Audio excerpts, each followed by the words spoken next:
We begin with the Vedas, the Samhitas of the Rig, Yajur, White and Black, Sama, and Atharva Vedas, translations into English by Ralph T.H. Griffith, and Arthur Berriedale Keith, and the Rigveda, first edition, 1889, and second revised edition, 1896. The text of the White Yajurveda, first edition, 1899. The Veda of the Black Yajus School, first edition, 1914. The Hymns of the Samaveda, first edition, 1895. The Hymns of the Atharva Veda, first edition, 1895 to 96. Second edition, 1916, is what we will be sharing from. Some of this is left in Latin, and like Rigveda 1086, stanzas 16 and 17, some things are omitted, and rather than the Christian idea of God as a father, or part of God as a father, but yet a sexless God, Indra is very potent and is very in touch with the female organs that he penetrates. So I don't know what else is missing, but that is something that we do run into there. Hymns of the Rigveda, translated by Ralph T.H. Griffith, 1896. Preface. What can be more tedious than the Veda, and yet what can be more interesting, if once we know that it is the first word spoken by the Arya man? Aryavatra was the 5 tribes that include what we may call the Hindus and the Persians. The Veda has a twofold interest. It belongs to the history of the world and to the history of India. As long as man continues to take an interest in the history of his race, and as long as we collect in libraries and museums the relics of former ages, the first place in that long row of books which contains the records of the Arya branch of mankind will belong forever to the Rigveda, F. Max Muller. This work is an attempt to bring within easy reach of all readers of English a translation of the hymns of the Rigveda, which, while aiming especially at close fidelity to the letter and the spirit of the original, shall be as readable and intelligible as the nature of the subject and other circumstances permit. Veda, meaning literally knowledge, is the name given to certain ancient works which formed the foundation of the early religious belief of the Hindus. These are the Rigveda, Samaveda, the Yajurveda, and the Atharva Veda. And of these, the Rigveda, so called because its Samhita, or collection of mantras or hymns, consists of rikas, or verses intended for loud recitation, is the oldest, the most important, and the most generally interesting. Some of its hymns being rather Indo-European and Hindu, and representing the condition of the Aryas before their final settlement in India. And elsewhere we have seen indication that the Rigveda is in parts at least representation of material that is about 40,000 years old. Of course, the Rigveda itself was composed much later, but we do see traditions that may have translated from one subspecies of humans to another. And now 40,000 years ago, isn't it? But that's not the scope of this, is it? These 4 Vedas are traditionally considered to be of divine origin and have existed from all eternity. The Rishis are sacred poets to whom the hymns are ascribed being merely inspired seers who saw or received them by sight directly from the Supreme Creator. In accordance with this belief, these sacred books have been preserved and handed down with the most reverential care from generation to generation, and have accompanied a great army of Arya immigrants in their onward march from the land of the Seven Rivers to the Indian Ocean and the Bay of Bengal. Each of these four Vedas is divided into two distinct parts, one the mantra containing prayer and praise, the other the Brahmana containing detailed directions for the performance of ceremonies at which the mantras were to be used, and explanations of the legends connected with them, the whole forming a vast body of sacred literature in verse and in prose, devotional, ceremonial, expository, and theosophic. The Samhita of the Rigveda is a collection of hymns and songs brought by the remote ancestors of the present Hindus from their ancient homes on the banks of the Indus, where they had been first used in adoration of the Father of Heaven, of the Son, of Dawn, of Agni, or the God of Fire, in prayers for health, wealth, long life, offspring, cattle, victory in battle, and freedom from the bonds of sin, and in celebration of the ever-renewed warfare between the beneficent, thunder-wielding Indra, the special champion of the Aryas, and the malevolent powers of darkness in the demons of drought, who withheld the rain of heaven. An interesting thing you find elsewhere is that sometimes the division of names wasn't necessarily thought of as like they were different deities, or that the name using something material was like actually saying that they were worshiping the fire or whatever. Now, that was done, but it wasn't always what was being done. Of these hymns, there are more than 1,000 arranged in 10 mandalas, circles, or books, in accordance with an ancient tradition of what we should call authorship.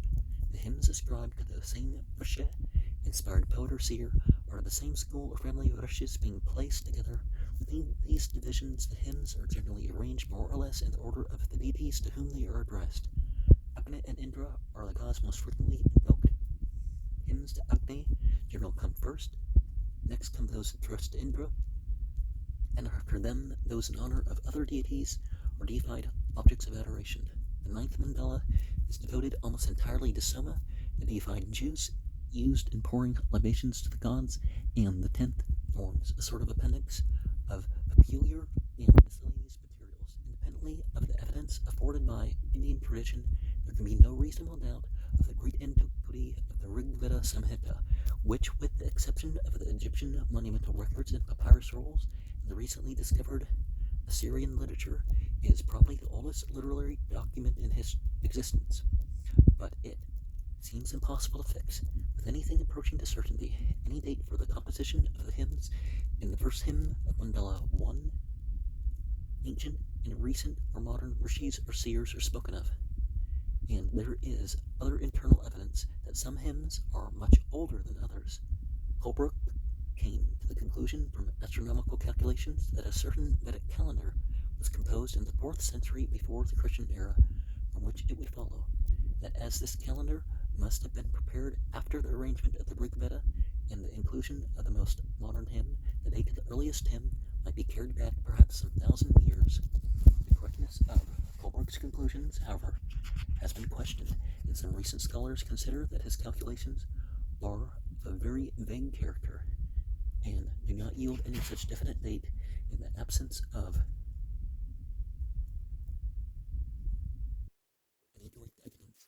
The opinions of scholars vary and must continue to vary with regard to the age of the hymns of Rigveda. And some of these names and stuff have a symbolic importance, which remains even if certain issues are found with the hymns, right? Mandala 1 comprises 191 hymns. Mandala 2 comprises 43 hymns. Mandala 3 comprises 62 hymns. Mandala 4 comprises 58 hymns. hymns. Mandala 5 comprises 87 hymns. Mandala 6 comprises 65 hymns.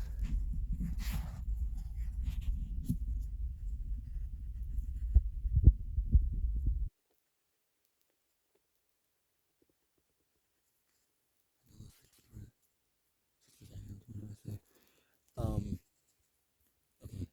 Mandala 3 composes 62 hymns. Mandala 4 comprises 58 hymns. Mandala 5 comprises 87 hymns. Mandala 6 comprises 75 hymns. Mandala 7 comprises 104 hymns. Mandala 8 comprises 103 hymns. 92 plus the 2 Valakilya hymns. Mandala 9 comprises 114 hymns. Mandala 10 comprises 191 hymns. The whole of the work then is composed of 1,028 hymns, made up of approximately 10,580 verses, a monumental compilation by any standard. Yeah, the Quran is a 6,000. I did a video on that number. I think I did a video on both numbers, whether you include the 113 Bismillahs that are like verse zeros or not. The reasons, however, to quote Professor Weber, by which we are fully justified in regarding the literature of India as the most ancient literature of which written records on an extensive scale have been handed down to us are these. In the more ancient parts of the Rigveda Samhita, we find the Indian race settled on the northwestern borders of India, in the Punjab, and even beyond the Punjab, on the Kupi, are Kufon in Kabul. The gradual spread, using the Greek there, the gradual spread of the race from these seats towards the east, beyond the Sarasvati and over Hindustan as far as the Ganges, can be traced in the latter portions of the Vedic writings, almost step by step. The writings of the following period and that of the epic consist of accounts of the internal conflicts among the conquerors of Hindustan themselves, as for instance the Mahabharata, are of the farther spread of Brahmanism towards the south, as for instance the Ramayana. If we connect with this the first fairly accurate information about India which we have from a Greek source, these from the Megasthenes, it becomes clear that at the time of this writer, the Brahmanasing of the Hindustan was already compiled, while at the time of the Periplus, the very southernmost part of the Deccan had already become the seat of the worship of the wife of Siva. What a series of years, of centuries, must necessarily have elapsed before this boundless tract of country, inhabited by wild and vigorous tribes, could have been brought over to Brahmanism. My translation, which follows the text of Max Muller's splendid 6-volume edition, is partly based on the work of the great scholiast Sayana, who was prime minister at the court of the king of Vijayanagar in what is now the Madras district of Bellary in the 14th century of our era, the Common Era. It's the 21st century of it now. Sayana's commentary has been consulted and carefully considered for a general sense of every verse and for the meaning of every word, and his interpretation has been followed whenever it seemed rational and consistent with the context and with other passages in which the same word or words occur. With regard to Sayana's qualifications as an interpreter of the Veda, there is or was a conflict of opinion among European scholars. Professor Wilson, whose translation of the Rigveda is rather a version of Sayana's paraphrase, was firmly persuaded that he had a knowledge of his text far beyond the pretensions of any European scholar, and must have been in possession of all of the interpretations which have been perpetuated by traditional teaching from the earliest times. Yet, as Dr. J. Muir has pointed out, Professor Wilson, in the notes to his translation, admits he has occasionally failed to find in Sayana a perfectly satisfactory guide, that the Scholiast is evidently puzzled, and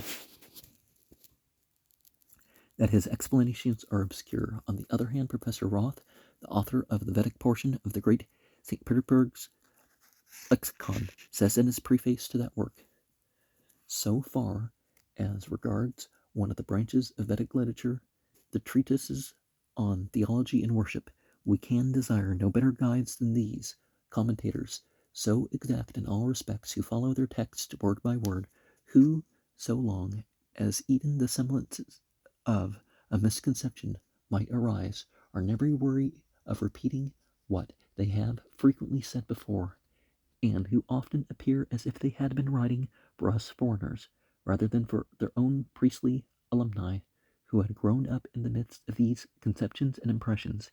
Here they are in their proper ground. The case, however, is quite different when the same men assume the task of interpreting the ancient collection of hymns. Here were required not only quite different qualifications for interpretation, but also a greater freedom of judgment and a greater breadth of view and of historical intuitions. Freedom of judgment, however, was wanting to priestly learning, whilst in India no one has ever had any conception of historical development. The very qualities which have made those commentators excellent guides to an understanding of the theological treatises rather rendered them unsuitable conductors on that far older and quite differently circumstanced domain. As the so-called classical Sanskrit was perfectly familiar to them, they sought its ordinary idiom in the Vedic hymns also, since any difference in the ritual appeared to them inconceivable, and the present forms were believed to have existed from the beginning of the world. They fancied that the patriarchs of the Indian religion must have sacrificed in the very same manner as they recognized mythological and classical systems of their own age appeared to them unassailable and revealed verities. They must necessarily, so the commentators thought, be discoverable in that center point of revelation, the hymns of the ancient rishis, who had indeed lived in familiar intercourse with the gods and possessed far higher wisdom than the succeeding generations. It has never occurred to anyone to make our understanding of the Hebrew books of the Old Testament depend on the Talmud and the rabbins, while there are not wanting scholars who hold it as the duty of a conscientious interpreter of the Veda to translate in conformity with Sayana, Mahidara, and so on. Consequently, we do not believe, like H. Wilson, that Sayana, for instance, understood the expressions of the Veda better than any European interpreter, but we think that a conscientious European interpreter may understand the Veda far better and more correctly than Sayana. We do not esteem it our first task to arrive at that understanding of the Veda which was current in India some centuries ago, but to search out the sense which the poets themselves have put in their hymns and utterances. Hence, we are of opinion that the writings of Sayana and other commentators do not form a rule for the interpreter, but are merely one of those helps of which the latter will avail himself for the execution of his undoubtedly difficult task, a task which is not to be accomplished at the first onset or by any single individual. We have therefore endeavored to follow the path prescribed by philology, to derive from the texts themselves the sense which they contain by a juxtaposition of all the passages which are cognate in diction or contents, a tedious and laborious path, in which neither the commentators nor the translators have preceded us. The double duty of exegete and lexicographer has thus developed upon us a simple etymological procedure, practiced as it must be by those who seek to divine the sense of a word from the sole considerations of the passage before them, without regard to the 10 or 20 other passages in which it recurs, cannot possibly lead to a correct result. And when the Qaraites looked at, and the Protestants looked at their Bibles, there was a burden of tradition, and try to find one of those groups that don't do stuff that's not mentioned in their scripture, as if it was authoritative even. Like Cartwrights tend to do it better than the Protestants, but Professor Max Muller says, as the authors of the Brahmanas were blinded by theology, the authors of the still later Niruktas were deceived by etymological fictions, and both conspired to mislead by their authority later and more sensible commentators, such as Sthayana, where Sthayana has no authority to mislead him. His commentary is at all events rational, but still his scholastic notions would never allow him to accept the free interpretation which comparative study of these venerable documents forces upon the unprejudiced scholar. We must therefore discover ourselves the real vestiges of those ancient poets. Professor Benfey says, everyone who has carefully studied the Indian interpretations is aware that absolutely no continuous tradition extending from the composition of the Veda to their explanation by Indian scholars can be assumed. That, on the contrary, between the genuine poetic remains of Vedic antiquity and their interpretation is a long continued break in tradition must have intervened, out of which, at most of the comprehension of some particulars may have been rescued and handed down to later times by means of liturgical uses in words, formula, and perhaps also poems connected therewith, besides those remains of tradition, which must be estimated as very scanty.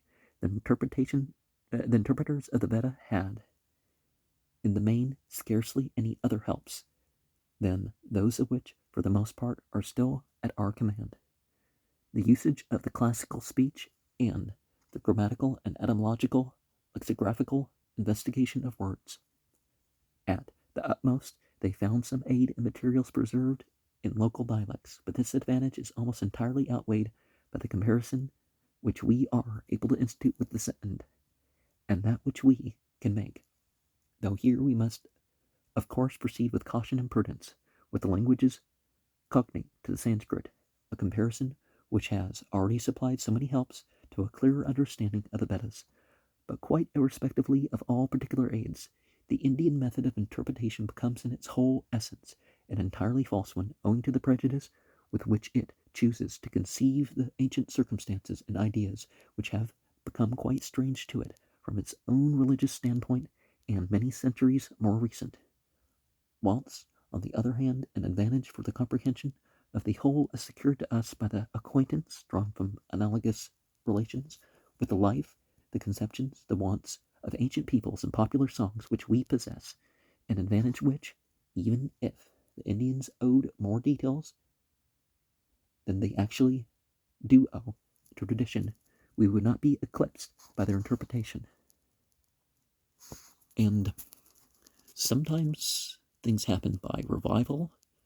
Some things happen because a new conservative movement has taken over and they want the other one for God. A very different opinion of the value of the Indian commentators was held and expressed by Professor Goldstucker.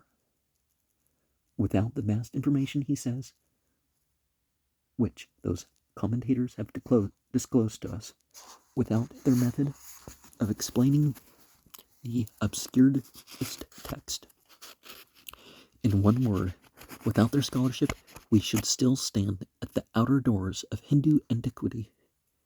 He ridicules the assertion that a European scholar can understand the Veda more correctly than Sthayana, or arrive more nearly at the meaning which the rishis give to their own hymns, and yet even this staunch champion of the Indian commentators cannot be altogether acquitted, as Dr. J. Muir says and shows, of a certain heretical tendency to deviate in practice from the interpretations of Sthayana. Well, if it's straight up the meaning of the text, why do we need to deviate? But we could also say, well, people who don't believe in things, or there's a difference. People aren't trying to find the truth in the use of it, and they're saying, well, this is something other people do.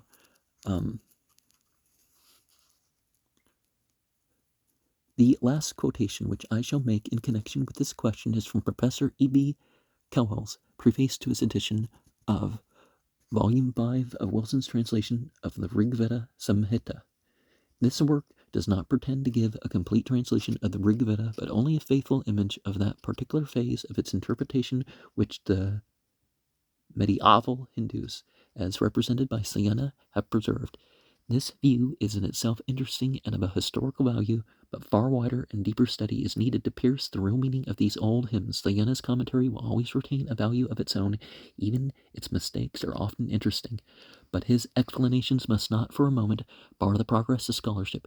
We can be thankful to him for any real help, but let us not forget the debt which we owe to modern scholars, especially to those of Germany. The great St. Petersburg Dictionary is indeed a monument of triumphant erudition, and it has inaugurated a new era in the interpretation of the Rigveda.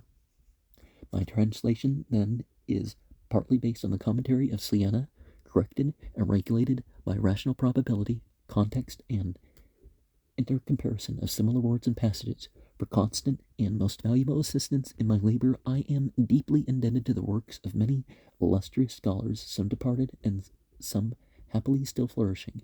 I am thankful to Sayana, my first guide, the hymns of the Rigveda, and to my revered master, Professor H. Wilson, to Professor Roth, Benfi, Weber, Ludwig, Max Muller, Grassmann, and Monier Williams, and Dr. John Muir and Mr. Wallace. I've also consulted, and shall probably make more use hereafter, of the works of M. Berriedale and Dr. Oldenburg, nor can I omit to mention the Siebeneinige Lieder des Rigveda by Gildner and Kagi, Der Rigveda by Kagi, and hymns from the Rigveda by Professor Peterson of Bombay, all of which I have read with pleasure and profit.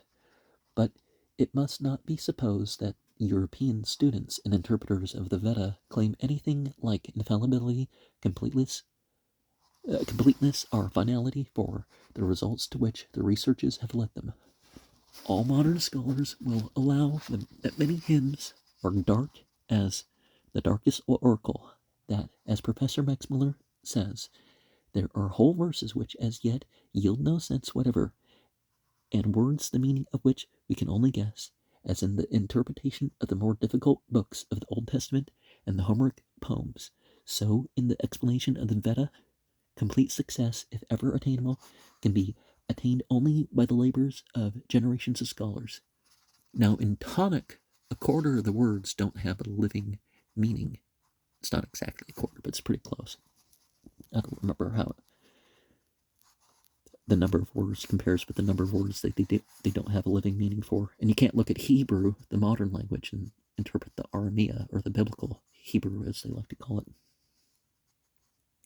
The hymns are composed in various meters, some of which are exceedingly simple and others comparatively complex and elaborate, and two or more different meters are frequently found in the same hymn. One hymn, for instance, in Mandala 1, shows 9 distinct varieties in the same number of verses. The verses or stanzas consist of 3 or more, generally 3 or 4 padas, hemistiches, or lines, each of which contains 8, 11, or 12 syllables sometimes, but rarely 5, and still less frequently 4 or more than 12. As regards quantity, the first syllables of the line are not strictly defined, but the last 4 are regular, the measure being iambic in the 8 and 12 syllable verses and trochaic in those of 11 syllables, partly by way of safeguard against the besetting temptation to paraphrase and expand, and partly in the hope of preserving, however imperfectly, something of the form of the hymns. I have translated each verse by a verse syllabically commensurate with the original and generally divided into corresponding hemistiches. And one of the things that we find in the other side, the Persian side, is that they had very elaborate meters and stuff like this that they used too in their religious texts, some of which actually were bigger than the Bible. And the Bible actually mentions 74 books, and some of those were Persian books. We have actually found and other areas of the world used, these methods too. The verses consisting of 3 or 4 octosyllabic lines are tolerably well expressed, are tolerably well represented by the common octosyllabic or dimeter iambic meter, which I have employed. In other verses I have not attempted to reproduce or imitate the rhythm or meter of the original. Such attacks, supposing its satisfactory completion to be possible, would require more time and labor than I could spare for the purpose. All that I have done or tried to do is to show to some extent the original external form of the hymns by rendering them in syllabically commensurate hemistiches and verses, as Benfrey and the translators of the 70 hymns have done for a portion of the Rigveda, and Grossman for nearly the whole of the collection. To conclude, my reasons for publishing this work are chiefly these. There is at present no complete translation of the Rigveda in English. Professor Wilson's version, of which the last 2 volumes of the version I have only lately appeared, being only a faithful image of that particular phase of its interpretation which the medieval Hindus, as represented by Sayana, have preserved. I can hardly hope that my work will find acceptance with the pundits and Indian scholars, inasmuch as I venture to deviate both widely and frequently from Sayana, whom they have been taught to regard as infallible. No arguments are likely to shake this belief. Nothing short of a course of study similar to that to which the leaders of the modern school of Vedic interpretation had devoted half their lives will enable them to see with our eyes and accept our views. I trust, however, that they will at any rate give the leaders and the followers of this modern school credit for deep devotion to ancient Indian literature and due admiration of the great Indian scholars who have expounded it, and will acknowledge that these modern scholars, however mistaken their views may appear to be, are laboring sincerely and solely to discover and declare the spirit and the truth of the most ancient and venerated literary records that are the heritage of Arya men. R.T.H. Griffith, Kota o Ivre, Nilgiri, May 25th, 1889. Of course, sorry about the little mistakes, but I did correct them. And at some point, I may edit these videos.